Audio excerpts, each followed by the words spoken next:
Hello, welcome back to my channel. Hopefully this is not lagging, because it definitely looks like it from the screen I'm looking at, but maybe it's doing just fine. Okay, I think it's working. So, October is over. I have 2 stacks of books on either side of my computer that are done. So it is time to do some wrapping up and move these books on so I can make room for more. So in October 2024, I finished 42 books. So back to my normal. Part of that was due to this stack. So we'll get this stack out of the way first. These are Marjorie Allingham books. And there were also, I think, 3 that I don't have in print that I listen to as audiobooks only. So I finished these plus 3 books, which kind of padded my numbers. So, all those books. Some of them are the British editions, the green and white, like that. And some of them are more recent. Some of them are the cheaper printing paperbacks. So all sorts. Mostly Mr. Campion.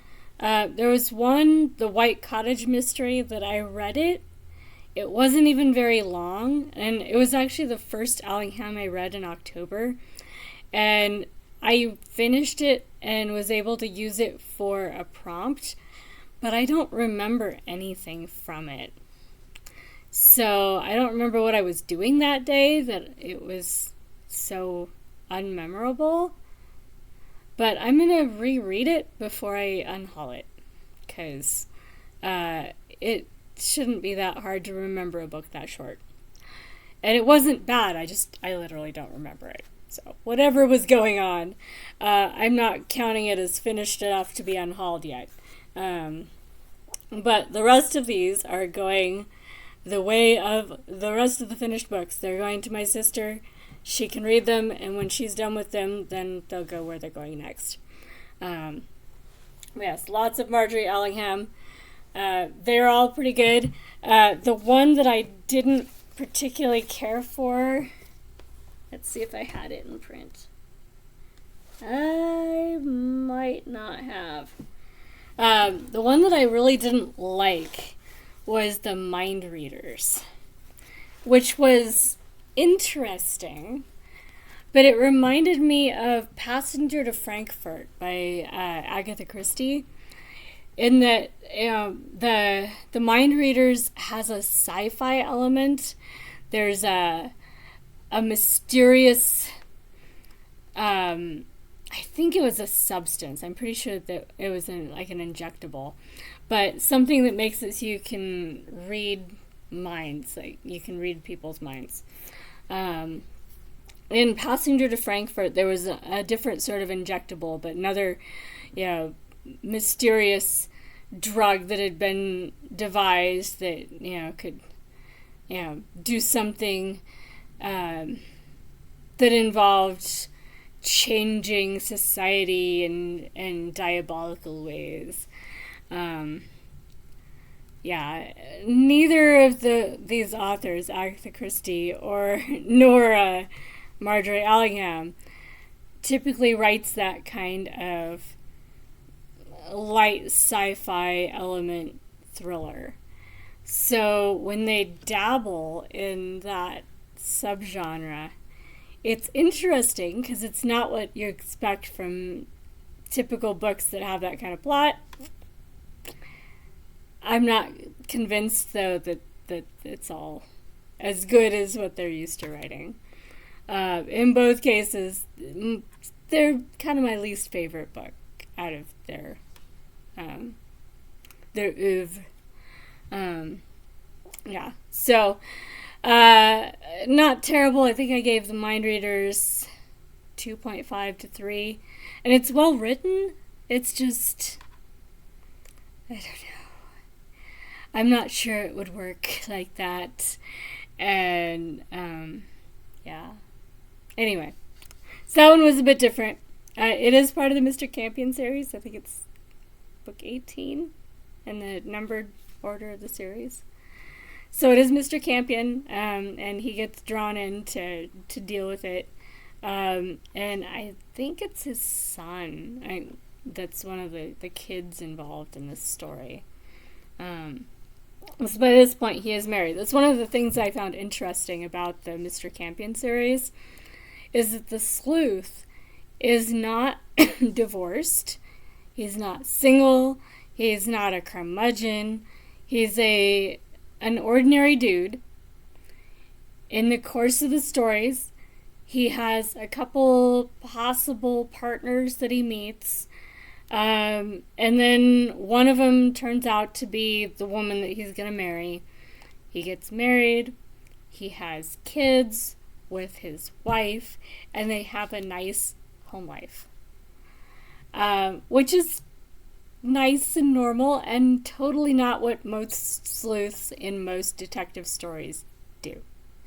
I'm so much more used to the detectives that if they have a kid, they're estranged from their kid and from their spouse that they are either separated from or divorced from, and they drink too much and they have all sorts of personal issues going on, and that's normal for a detective.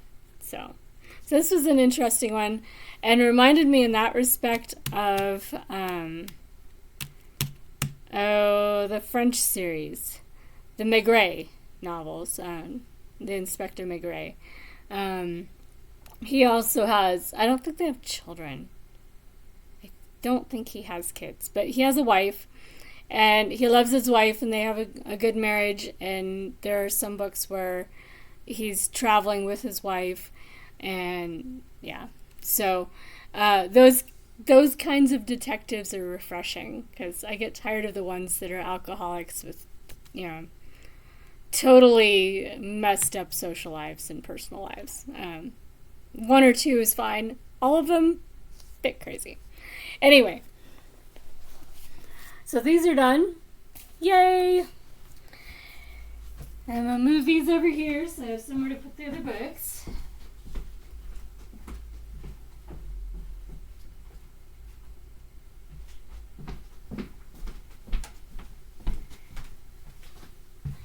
And then I have the other stack of physical books that I finished and are ready to unhaul.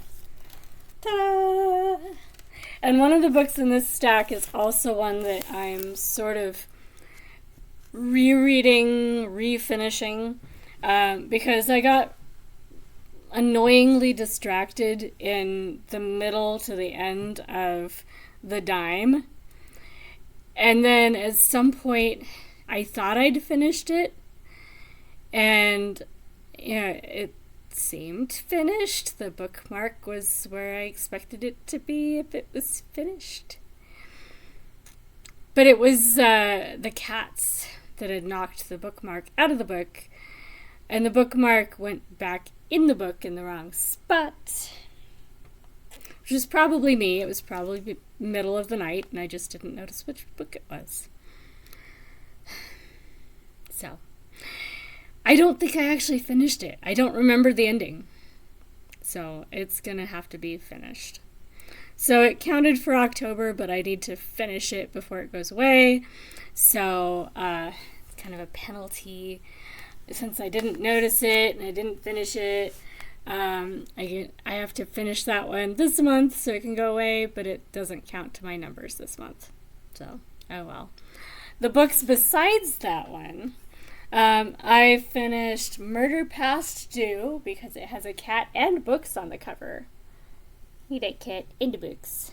So this one was useful for several prompts for both Spillane and TBR Harvest.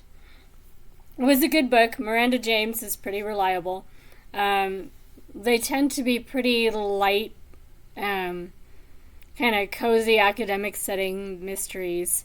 Not a lot of blood and guts, and an amateur sleuth, not a detective. I have The Emperor's Pearl by Robert Van Gulik. This one is set in ancient China.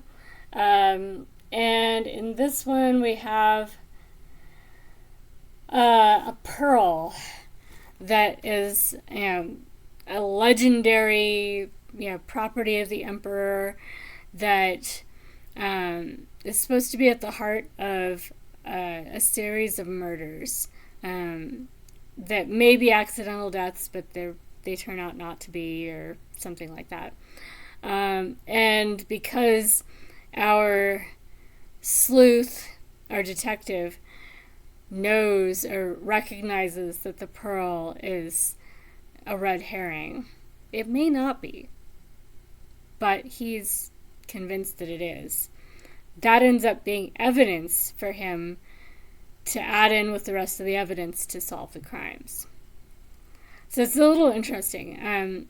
This series does have bits like that modern detectives could not consider that factual evidence. Anyway, so they're different. If you are looking for a standard American or British murder mystery, some of the elements of these Chinese historical fiction murder mysteries might be a little bit unfamiliar, but they are fun. They are not safe for work because of the covers, a lot of them. So if you're bringing your book to work, maybe, if they're going to be disturbed by the cover, put some paper over it or something. So it's not just this one. There's like 4 or 5 of them that have naked women on the cover. There aren't even really naked women in the story. I don't understand that. Anyway, just a FYI for you. I finished 2 Susan Wittig Alberts. One of them I think was a reread, but I read through it again as I read through it. I listened to it as an audiobook because I didn't recognize enough of it to know how it ended. So I finished Bloodroot. And then this one I know I didn't do before, A Dilly of a Death, which involves pickles. So, yeah. And this is from the China Bales series, this and Bloodroot. In this series, each book is based around some plant. So in this one, it's dill and pickles. In Bloodroot, it's the plant known as bloodroot, with a few other names. And the plot does in some way involve that plant. So there is stuff about dill in this book. And there's often recipes and tips about growing. I liked the one that was the indigo dyeing. Because it has stuff at the end of the book about different varieties of indigo and where they grow best and how to grow your indigo and how to process your indigo so that you can get your own indigo dye. That's kind of fun. So I'm not really fond of China Bales herself. I find her really irritating in a lot of the books. But I do like that plants theme.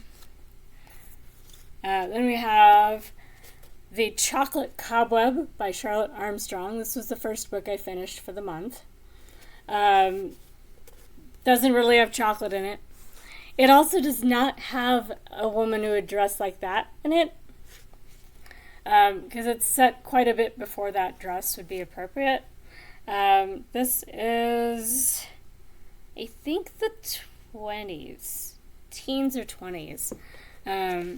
Definitely way before that dress.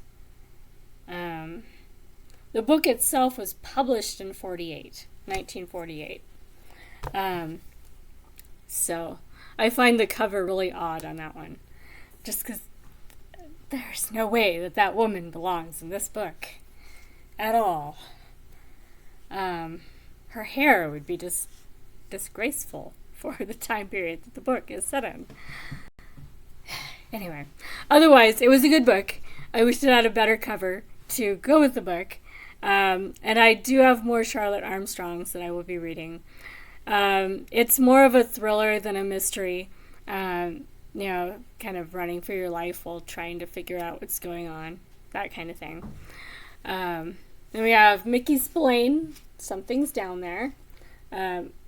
Mickey Spillane is an author that has several books on the Guardian 1000 novels list. So I've been aware of him, and I think I've read a couple, maybe 3 or 4.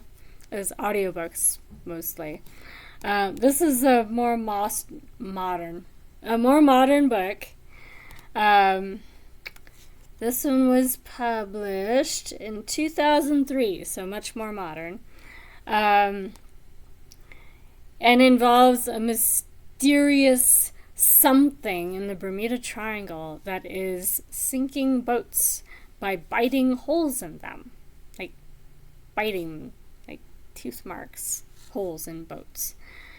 And there's all sorts of talk about whether there's a monster out there, or maybe it's some sort of a Nazi war submarine that's been lurking.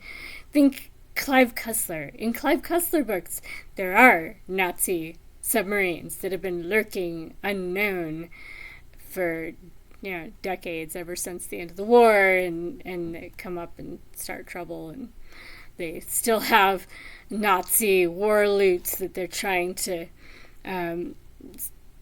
leak into the black market to get funding for their diabolical schemes. So this is not that, but I was reminded of Clive Cussler by that part of this book. It was fun. The what actually is going on part is not as kooky as it might have seemed it might be. It works out pretty well. I'm not sure I would say it's as satisfying as I would want it to be, but it was pretty good. We have Kathy Reichs, Monday Morning. Do I remember anything in particular about this book? Oh, it's the 3 young women under the pizza parlor. That's right. Because I'm reading a Kathy Reichs book right now, too, that I started at the end of October, and I might put it down until December. So I'm in the middle of another Kathy Reichs book at the moment. So remembering what happened in the previous one, it's in a different part of the brain.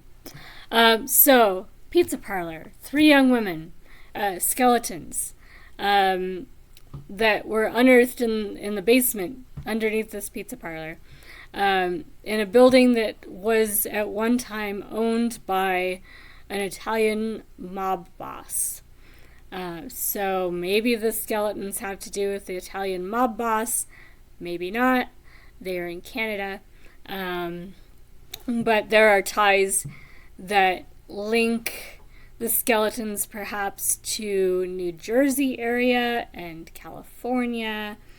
And so it's fun. I like the series. Bones is very nice and professional and doesn't get bullied by anybody in these books.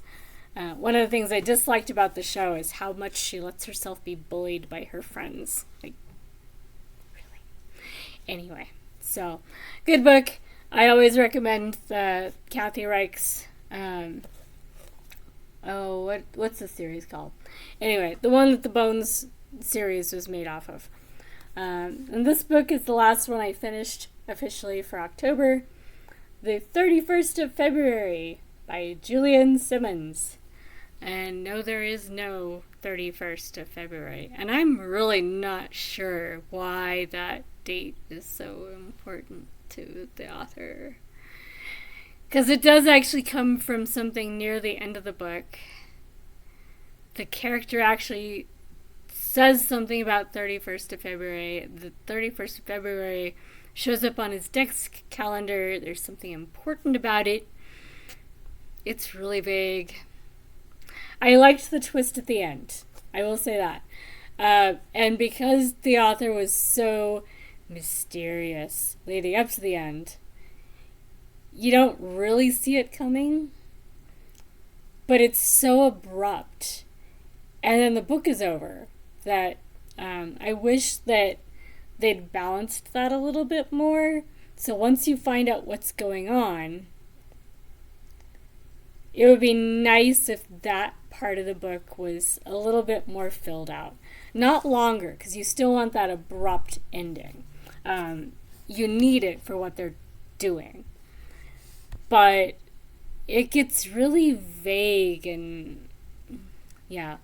And the stuff in the middle bit of this book is too wordy, and you lose track of the tension. It gets boring. So, pacing is off on this one. But I did like the ending. Alright, then we have Besides the Wench is Dead by Margaret Erskine.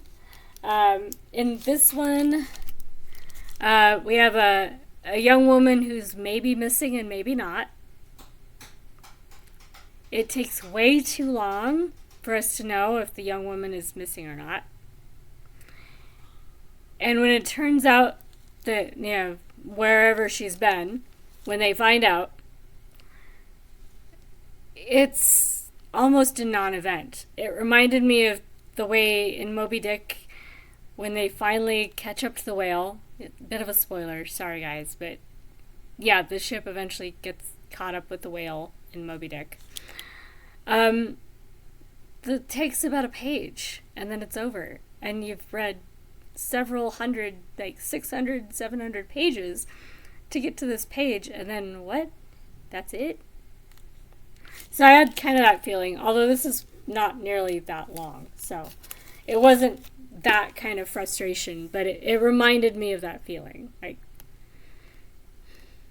It should be a little more outstanding when they find out where this chick is. That's all. So I had issues with it. It wasn't a horrible book, but it wasn't an outstanding book either. Then I read Sweet Tooth by Ian McEwan. And I read part of this book a while ago. I think I had it as audiobook, but I ran out of time. And then I found it on the free shelf at the library and acquired it again. So the first half of this book was a reread. It went pretty fast. It's about a young woman who has been recruited into MI5, and she's basically a glorified secretary. But some stuff obviously is going on that she's involved with in order to make a plot. And it's pretty fun. I like seeing what life would be like being a woman in the intelligence service at that time. Because you always think about the MI6 show, or I think it's Spooks in Britain, where they're all armed and jumping out of windows and stuff. No. In this one, it's a secretary. She has access to information that is classified, which does mean that she can compromise the agency and be compromised, but it's not very flashy. But it can lead to flashy-ish consequences. So that's kind of fun. We have Airs Above the Ground by Mary Stewart, which involves Lipizaners. So the horse. The horse actually becomes important. He is a character. So if you like horses, Airs Above the Ground is a good one. Or if you need a book that involves horses. Yeah, the Lipizzaner is pretty cool. It also does involve a circus. So if at any time you need a book involving a circus or set in a circus for a prompt, Airs Above the Ground by Mary Stewart does involve a setting that is a circus and the Lipizzaners. Alright, we have The Secrets of Winter by Nicola Upson. Not terribly memorable. I remember that I liked it enough that I thought about reading another Nicola Upson book right after, but it's not that memorable.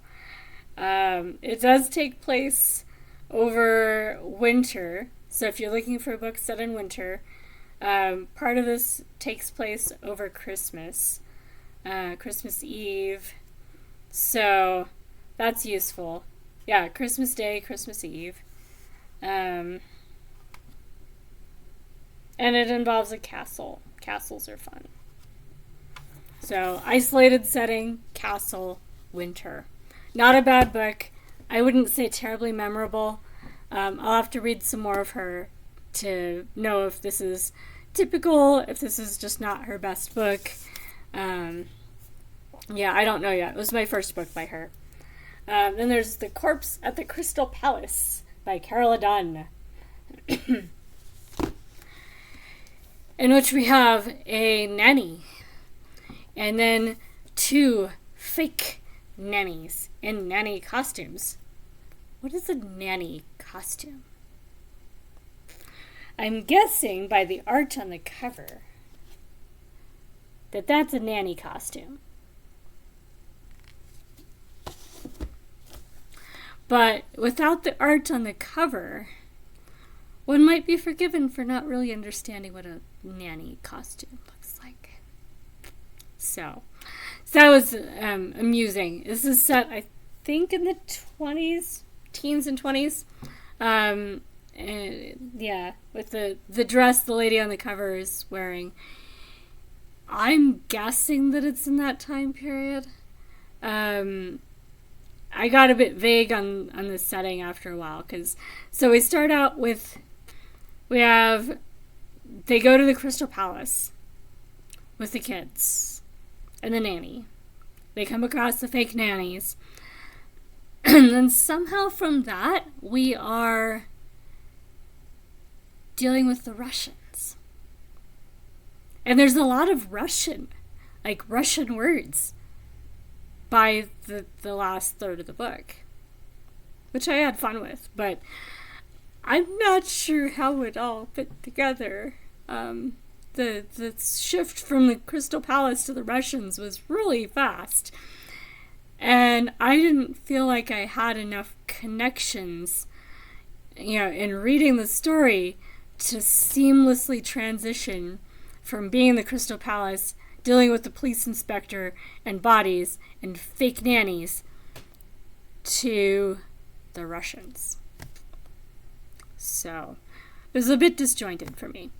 Otherwise, I appreciated the Russian, and as I've mentioned before, I like books where I get to practice my languages, even if it's just knowing what the word means without having to think about it too hard. So if I'm reading a sentence and it has a few Russian words in it and I just know them without having to think of them as, Russian that I'm translating, that's fantastic. So I was having fun with that part. Most of the books I read in October were not outstanding books that I want to reread. They're okay. Some of the Allingham books I liked better than others. And some of them I would probably reread eventually. But overall, it was just kind of a meh sort of reading month. Not terrible. And I did read a lot of authors and try a lot of books that I didn't mind that I read. I did read a couple arcs as well. I read Blood Ties by Jo Nesbø. And I did enjoy that one. That one might have stood out more than some of the others. It was a thriller. So you start out in the mind of one of the killers in the story. So from the very first, from the first chapter, we already know there's a killer and we're in their head. So not a mystery. And it's set in Scandinavia, where it's cold and bleak. So I enjoyed that one. I also read one that had pies in it. that I didn't like as much. It was okay. It had recipes I would like to try, but not the pies. There really wasn't much about pie making. There was a pie contest, but no pie making. So it wasn't one, like, sometimes if they have a lot of food on the cover that's a certain category, they'll have recipes for the food at the end of the book. So if you're used to that, you might be disappointed. So it's called In the Blink of a Pie by Catherine Bruns. Book 3 in the Maple Syrup Mysteries series. The main character is from a Middle Eastern origin family, which is kind of cool. If you're looking for a book with a non-white protagonist, this would be one, non-white female business owner protagonist. So that'll be useful for prompts. It wasn't terrible. I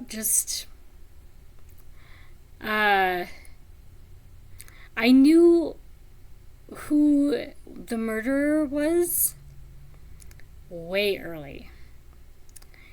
And the characters, it wasn't that they didn't have proof, it's they literally did not have a clue. Like, they weren't sure about anything, really. Yeah. So it was the sort of book where half of the time you're just grumbling about how stupid the characters are. Not a good thing in a murder mystery. Some of the characters can be dumb. That's fine. All of the characters, it's getting old.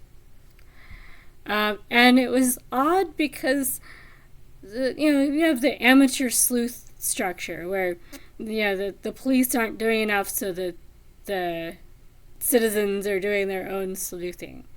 But they have way too much material evidence to use for their sleuthing that the police should have seized. You have a death that's food related. The food involved should have been seized as a public safety thing and as an evidentiary thing. So there's things like that. There's like, even in a small town police department, they should have known enough to not leave the food sitting around, especially if they're not sure which thing initially was the murder weapon. You don't leave it sitting around because someone else might die. So anyway, so that was a bit annoying, and then the pacing was a bit off. Other than that, though, and if you want a fast, light, read, and you're not trying to be picky about a book, if you're not, coming into it wanting it to be clever, then it was good. It was cute. It was more about the relationships, less about the actual problem solving.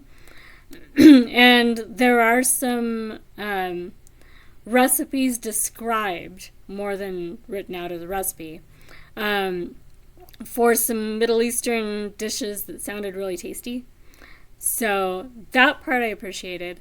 I would like to see more like recipe card type recipes in books like this, so that when I finish reading the book, I don't have to figure out which paragraph that was. And I don't know in the finished book if that's going to happen, because obviously this is an arc, and they can do stuff like that later that I'm not going to see in the arc. Yeah, so that was one of the arcs, and then Blood Ties, and I might not have finished that many other arcs. I finished Sea of Tranquility, which was not an arc, it was just a library book, by Emily St. John Mandel. I enjoyed that one. That one might be one of the highlights for the month. And then, let's see if there's anything else I haven't told you guys about. I finished a couple more library books. But yeah, that's about it. So, yeah, I finished 42 total books. yeah, probably the highlights would be Blood Ties by Joe Nesbø and Sea of Tranquility by Emily St. John Mandel, which did have a detective, and it did have a death, and it did have an investigation, just not all in one place. And this is the book that I will be finishing up, so it's actually done. The Daheim by Kathleen Kent, which might have felt so unsatisfying because I didn't finish the last 30 pages. That would make sense. So, I'm going to wrap up here, get my books stacked up to unhaul. I did not keep any of the books that I read for October. They all are going. They're all being unhauled. And you'll see that the top shelf of the bookshelf behind me, that is so far the books that I've read that I'm keeping. The very top. So just that one top strip. And I will probably start on the next shelf down, shifting that to be books that I'm keeping as well. But that gives you an idea of how few books I keep out of what I read. Because I have, and this is probably like a 10th of my book collection. Maybe a 10th to a 15th of my book collection. And out of my whole book collection, the books that I'm actually keeping will definitely fit in those first two shelves. Even including the nonfiction reference books that right now are still somewhere else. And all the rest of my books are books that I haven't read yet. And when I read them, like for October, like what I'm wrapping up now, most of them, as soon as I read them, they go away. So that's my model. It's why the prompts where you're supposed to unhaul a book are so easy for me. Because they all go away. I'm unhauling 42 books. Well, 42 books minus the arcs that are going away just because they're arcs and I can't keep them anyway. And the library books that I returned. So, yay. So I'm going to get on to November and we'll have a weekly wrap-up. I'm going to try and do them on either on a particular day of the week or on the 7th, 14th, 21st, etc. Whichever turns out to be easier with whatever's going on here. It might be a little off because we have some health things going on in the house that are going to make the schedule a little bit jumbled some weeks. But and of course, Thanksgiving.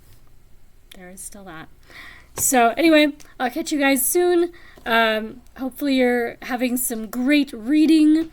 Let me know if you read any great murder mysteries or if you've read any of the ones that I've read and what you thought of them. And I'll probably get back to fiction reading in December. For the rest of November, I will be on arcs and on nonfiction. So the only fiction I will be reading, aside from books I need to finish up so they go away, that don't count for November, the only fiction I'll be reading officially for November will be the NetGalley arcs. And books like this that I need to read to be able to get to the NetGalley arcs in the series. So I will be reading Ian Rankin so I can get to the book that I have from him. Because I would love to get to that one. Yeah. Talk to you guys soon. Bye, guys.